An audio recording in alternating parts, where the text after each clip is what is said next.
Тёмка.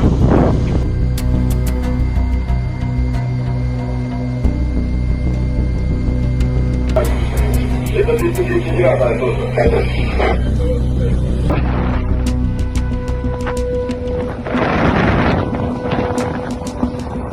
Quando ingenuamente pensamos que os horrores da guerra ficaria restrito aos campos de batalha, esquecemos que suas reverberações podem ser mais intensas do que imaginamos, impactando muito mais além do que podemos mensurar. Nesse teatro global, amplificado no conflito ucraniano, cada ação desencadeia uma reação. Quando a Rússia invadiu a Ucrânia, iniciando uma guerra em grande escala, o mundo assistiu atônito à reação dos aliados ocidentais, que, entre outras medidas, impuseram uma série de sanções econômicas sobre Moscou, impedindo os países aliados de manterem relações comerciais com o país em alguns setores.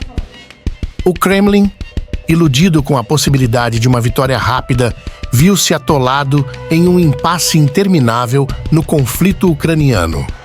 Sem recursos suficientes, seus cofres sangraram e, como em um jogo de sombras, o Kremlin se viu forçado a recorrer a meios clandestinos para manter a máquina de guerra funcionando.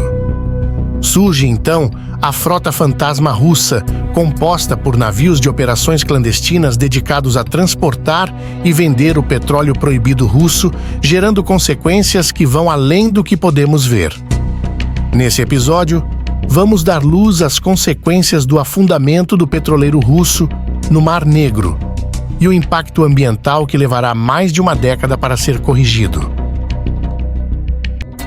Fique conosco até o final, lembrando que o canal só cresce com o seu apoio. Então deixa uma curtida para fortalecer nosso trabalho e vamos juntos a mais um Boletim de Guerra.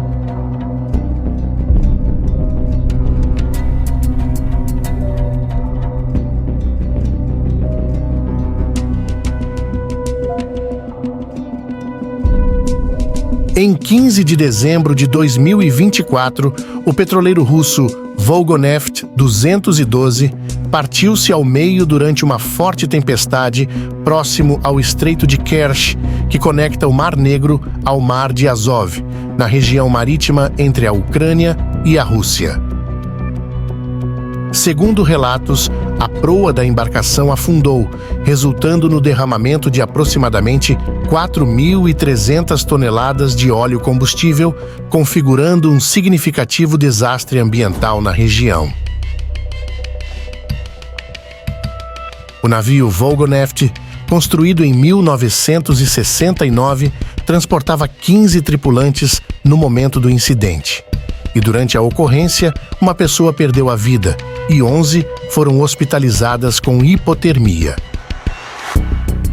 Na mesma ocorrência, além do Volgoneft, outro petroleiro, o Volgoneft 239, construído em 1973, sofreu danos e encalhou a cerca de 80 metros da costa, próximo ao porto de Taman, na região russa de Krasnodar. Este navio transportava 14 tripulantes e todos foram resgatados.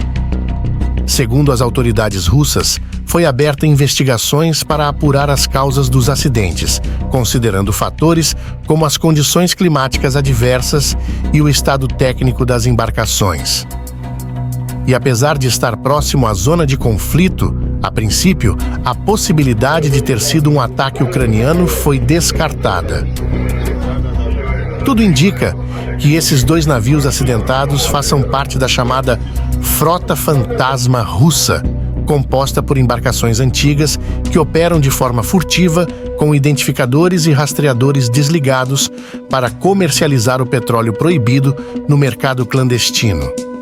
Esses navios frequentemente navegam sem seguro, com manutenção inadequada e com propriedade obscura, utilizada para transportar petróleo russo, contornando sanções internacionais impostas devido ao conflito na Ucrânia.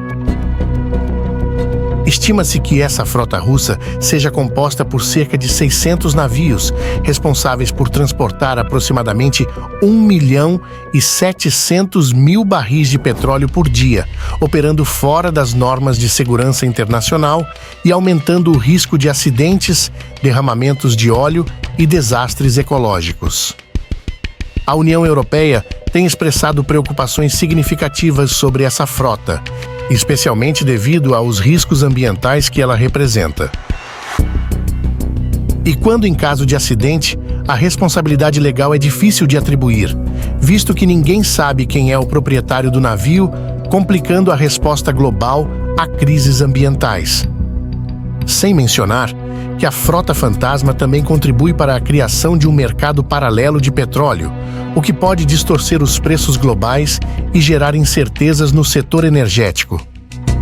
Em resposta, os europeus aprovaram, em 16 de dezembro, o 15º pacote de sanções, focado especificamente na frota fantasma de petroleiros russos. Essas medidas visam restringir as operações desses navios, proibindo sua entrada em portos europeus e limitando suas atividades no mercado internacional. Além das preocupações ambientais, a utilização dessa frota permite que a Rússia continue a financiar suas operações militares, desafiando as sanções ocidentais.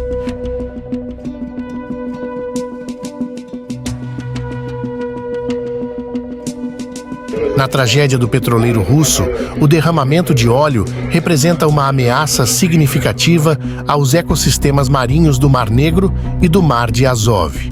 A princípio, os danos ambientais foram sentidos apenas na costa russa, mas à medida que vai se agravando a situação, o óleo pode se espalhar para outros locais.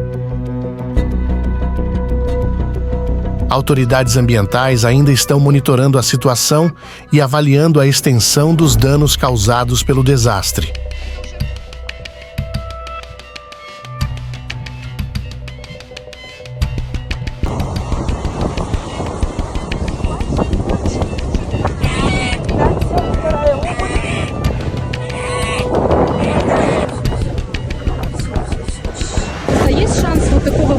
O vazamento de óleo causado pelo acidente com os 2 petroleiros russos resultou em graves consequências ambientais.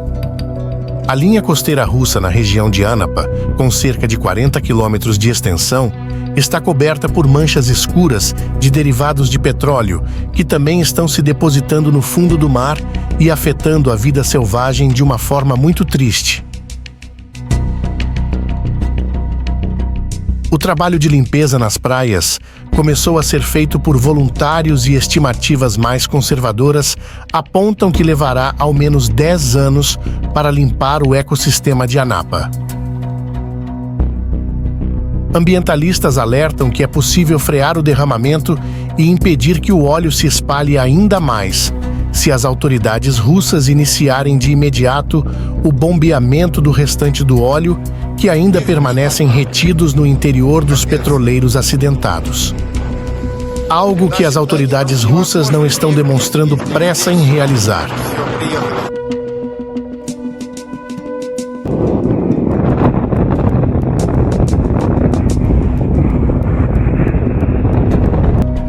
Enquanto o conflito ucraniano continua e as sanções contra a Rússia só aumentam, o Kremlin vai continuar utilizando esses navios sombrios para manter sua máquina de guerra a todo vapor, a um custo humano e ambiental imensurável na história humana.